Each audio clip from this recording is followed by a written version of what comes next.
Senator, that any of our regulations would be subject to review throughout their life as people provide information back to us, and we identify that there might be changes required based on changes to the environment, changes to technology.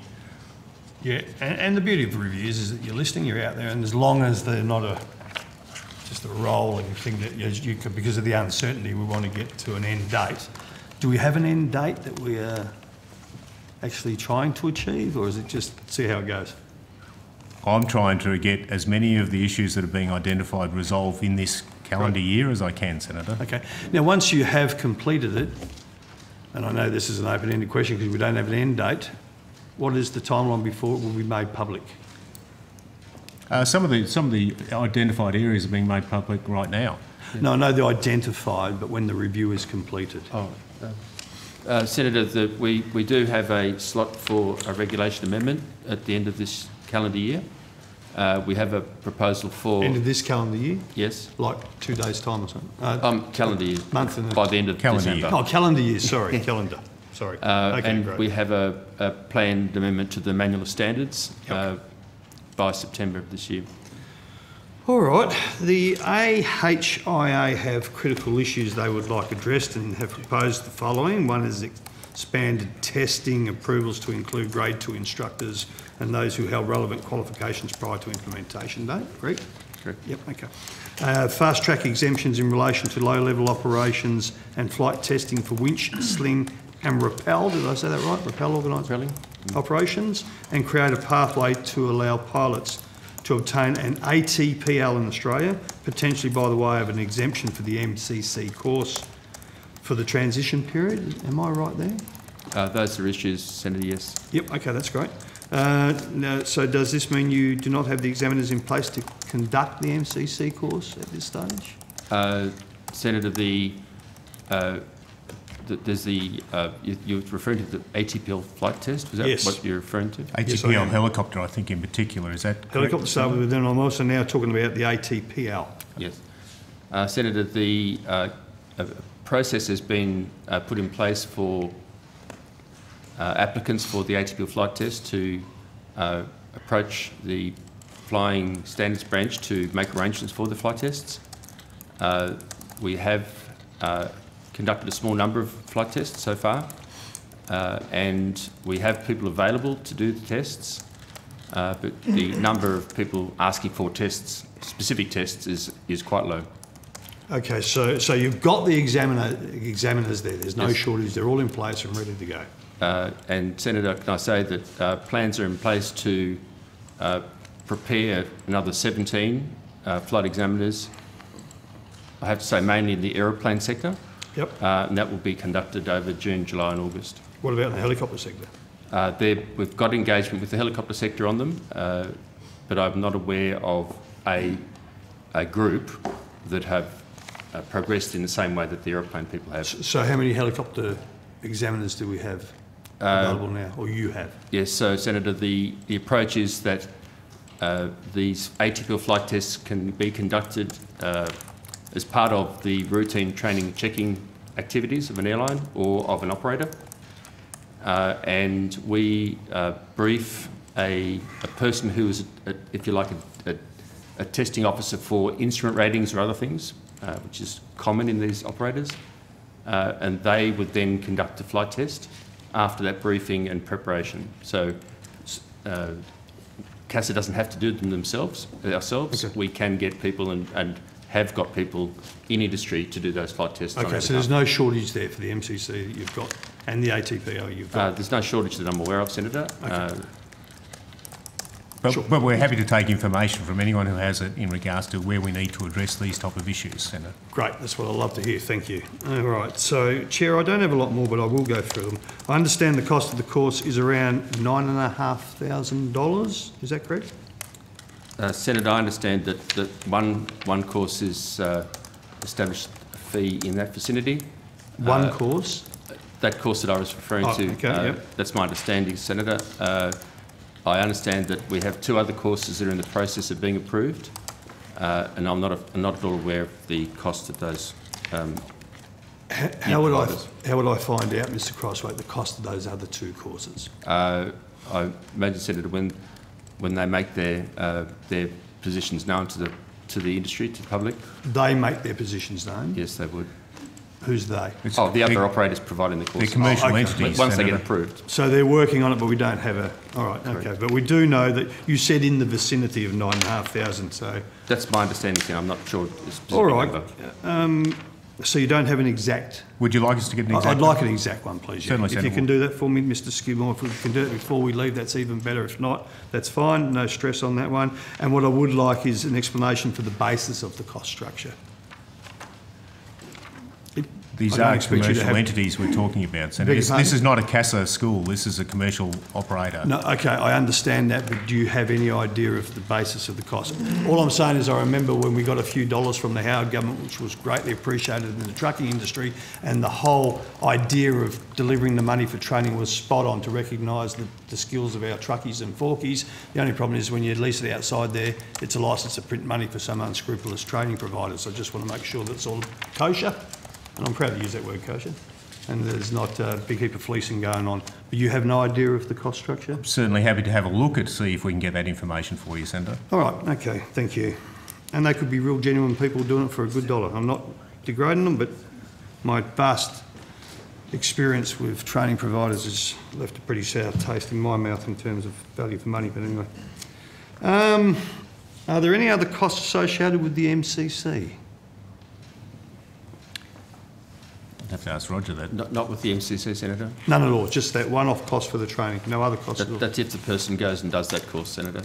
There are other options where people within airlines and operators can complete the normal training, the training that they've been doing for years, in non-technical skills for that command. So that course would only apply to people who aren't part of an existing operator. Okay, and what I'm leading to there, so I'm not sneaking up on you, is like, for example, is there a cost for simulator hire? A pilot may have to... Yes, so my understanding, Senator, is that the course that we've been talking about includes that simulator training. That's in the 9,500? I understand so, Senator. You understand? Okay, and if that's not correct, we can talk... Can I just clarify something? We're not saying it's 9.5. I'd have to get a specific number for you just to ensure that we do understand what that... Yep, that's fine. That's no worries. But at this stage, we think the cost of the hire of the simulator is in that. And you can come back to me. That's okay. That's it. Great. What about the cost for the helicopter pilots for their course? Have we got a figure there yet, even though we haven't got providers yet? We're still working on it. No, Senator, I don't. How would I find that out? First thing you'd ask is how much an hour for the helicopter? Again, we have to approach some of the schools out there to identify that as a cost, see what the prices are actually that they're basing those on in regards to hours of helicopters. It could vary depending on the helicopter being used. Exactly. Yeah, and that's what I'm trying to allude to, because we know there's a $9,500 cost for the MCC, but we don't know the added cost when it comes to the helicopters. I guess it's fair to say, Senator, there's a process that they go through as they grow and develop in a licence. There'll be a private pilot's licence helicopter, a commercial pilot's licence helicopter leading onto an ATPL helicopter. There's cost involved in all of those as they go up and go through that process. I don't have the full schedule of costs in regards to that. Sure. And I would hope that this is being raised with you with your working group, because you see, the first reaction, if we look, we say, oh, 9,500, that's fine, but when we start tacking on, because this is a new piece of regulation, I'm just trying to get to how much this is actually going to cost the pilots. And of course, the fear is here, who pays? The small companies are going to be absolutely squealing, which I have no doubt they already are. That's correct, but I think it's fair to say that there were, previously, before Part 61, people were still going through this process of getting PPL helicopter, CPL helicopter, ATPL helicopter. So we've just gathered all of the regulations that were there, put them into Part 61 to have a flight crew licensing regulation to try and get a standard and equality and equivalence with ICAO. And I'm not arguing that. I'm just thinking, are we piling on too much regulation, passing the cost down the chain, which could have unforeseen circumstances in shortage of skilled pilots? We don't know. So this is the beauty of having this opportunity to speak to you on the public record.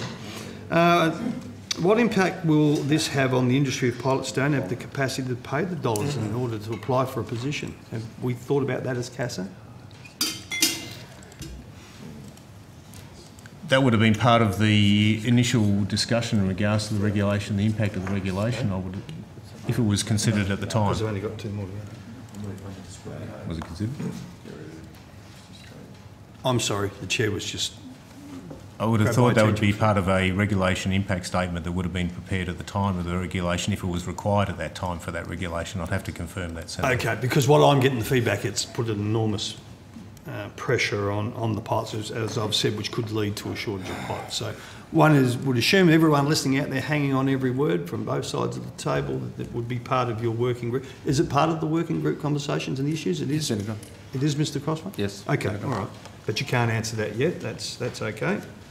And I'll have to go. I'll go through you, Mr. Skidmore, and I expect Mr. Murdoch to jump on me and help me out. Will the government ensure that rural and regional areas are not adversely impacted by regular public transport operators not being able to meet the cost of these new standards?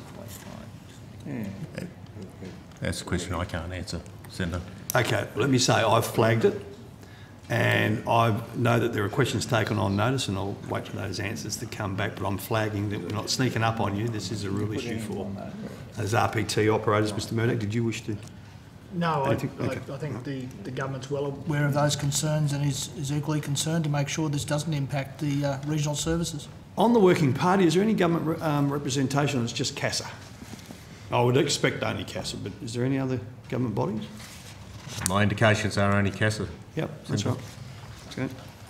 Now, I understand the argument for raising the standard of a student who is progressing from commercial pilot licence to an air transport pilot licence, but could you please explain why it is now necessary for an ATPL applicant who has had several years' experience as a co-pilot in a 2-crew jet needs to complete the new course?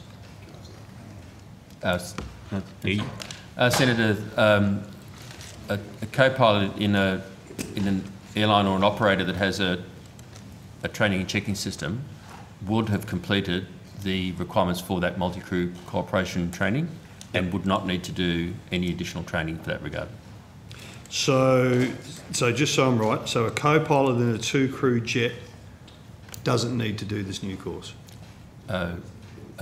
Generally speaking, that would be the case. And I mean, yes, if that pilot is in that airline, their training checking should include that multi-crew training already in their training course. So that should be, I hate using this terminology, but a tick and a flick, which I know really... It's recognised. Recognised prior learning, Thank you. I think. RPL, that's what, so it will be, so Yes. they won't have to fork out Correct. the 9,500 and any other costs. If they can demonstrate the competencies to us in regards to operating as a multi-crewed environment, then I would see that would be recognition of prior learning. Is that an issue with your working group at the moment?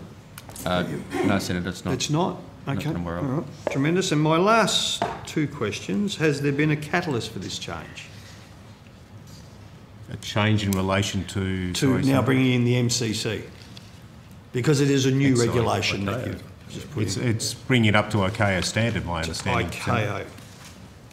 Yep.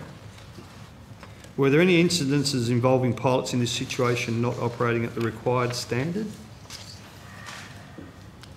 I do Was not there have an that issue? Was there a information dro- available. I don't have that information available, sorry, Okay, Senator. all right. Well, have a thinking if you can come back on that. Well, gentlemen, thank you very much for your concise answers. Thanks, Righto.